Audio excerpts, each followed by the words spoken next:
আসছে চোখে মিয়া, কিছু মাথা ঘুরাই না সিনিয়া, চলো শুরু করি। আহ, আহ, আহ।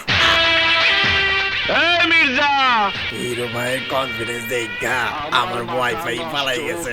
কষ্ট লাশের বাক্সে অস্ত্র আমার ভালো লাগে না, আমার ভালো লাগে না, একদম ভালো লাগে না। বাইরে ভাই কি অ্যাক্টিং, অ্যাক্টিং না মুড সুইং? তাই অস্ত্রগুলা নিয়া বাক্সে লাশ বেরা। পুরাই মাথা নষ্ট। এরপর যদি আবারও অস্ত্র আনার চেষ্টা করস তাইলে তোর লাশও কিন্তু কফের মধ্যে বয়ে ফেলাবো। বাঘের গুহায় ঢুকে শেয়ালের হুঙ্কার মানায় না। এ ভাই ভয় পাইছি।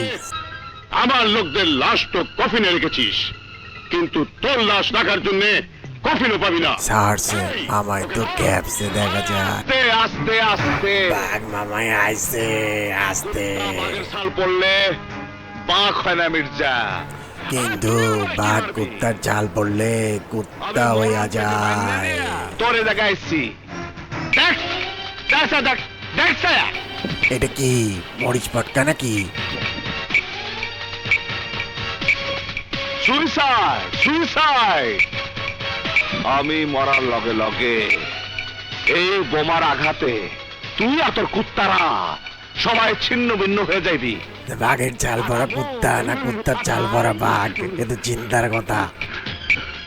তাইলে আমি যা যা কইলাম কথাগুলা মনে রাখো, ভবিষ্যতের জন্য সাবধানে যাও। সাবধান হইয়া যাও, বিরিয়ানির আলু যেন আর কম না পড়ে।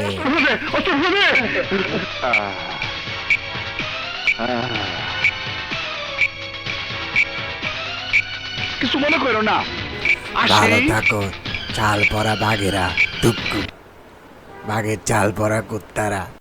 আজ এখানেই শেষ, দেখা হবে পরের ভিডিওতে।